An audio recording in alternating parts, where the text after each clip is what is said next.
the curse of the forever pendant. The nymphs locked the image of it from their memory. The wisest oaks swore it was a myth. The warlocks used it as a running joke. But after 17 months, 36 scars, and more betrayals than the dents in his armor, the knight found it, the forever pendant. Sir Calvert the Fearless inspected a tiny, wooden chest between his chain mail gloves, skeptical that the container could hold what he had been pursuing for perilous months. But after the cavern maze and week-long journey below ground, he finally convinced himself to hold his breath and unlatch the reward. The sparkling light from within, far more brilliant than the torchlight Sir Calvert had traveled by that week, impelled him to thrust the box open. Though his petrified gaze took a few minutes or so to breathe in the full glory, he appreciated the once-in-a-century sight nonetheless. The shabby container paled in comparison to the thin, silver chain it protected. Upon the chain was a tanzanite blue orb within a silver frame, both of which the knight's imagination had not before had the blessing to dream. After his knees started drooping with exhaustion, the knight retrieved the necklace and carefully settled it around his neck as if one wrong move would destroy its power. What magic havest thou? He bellowed to his new accessory. Th treasure of invisibility? Th key of immortality? Th blessing of eternal vengeance? To him I choose. Far greater, the pendant whispered in the flitter of a pixie. Th gift of knowledge. To see forever ahead of what is to come. Ask of me an event to see, and we shall see if it's to be. The knight stroked his chin with metal thumb and pondered the offer. Though he briefly considered the treasure as a trick from the dwarf he had wronged a month prior, his starvation for knowledge would take the reins today. A search for truth? Certainly, the alarming worldwide statistics which threaten our survival can be attributed to much other than one common cause. However, with approximately 8 billion people living on planet Earth, it is beyond alarming how our clear view of reality has been and continues to be obstructed by things like our very own developed technology, as well as false teachings, dogmas, therefore false beliefs. For the most part, they are fed by those closest to us at a premature age, not having a minimal understanding as to what exactly it is, and sought after by mostly those who find themselves searching for some kind of psychosomatic mental remedy outside themselves. Minimal effort and research are required to become aware of the increasing amount of frightening information easily made available to us in this day and age. We have become victims of the same technological advancements which catapulted mankind out of the 19th century and well into the 21st. I see world leaders herding humanity into the most advanced civilization mankind has ever known based on the same false dogmas from savage ages. These dogmas have held the tightest grasp on the minds and activities of humanity throughout history, and we continue to witness this at the present time. Life was as happy and as comfortable as it was going to get under the circumstances, and I was well aware of it. I was paroled from prison 5 years earlier and immediately applied myself in the HVAC industry. Over a decade behind bars turned out to be one of the best things that ever happened, and I made sure of it.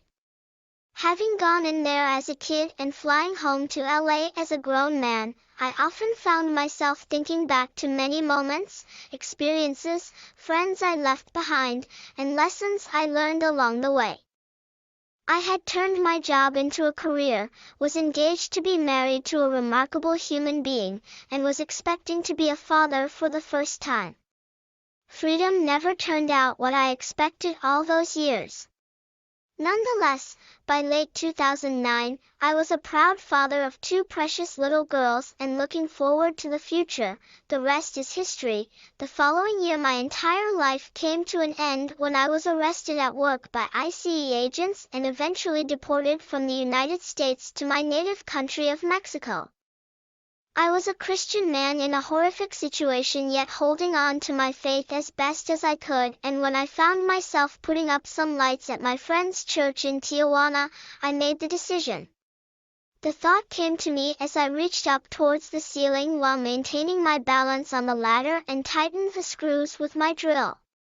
I had no real sense of direction.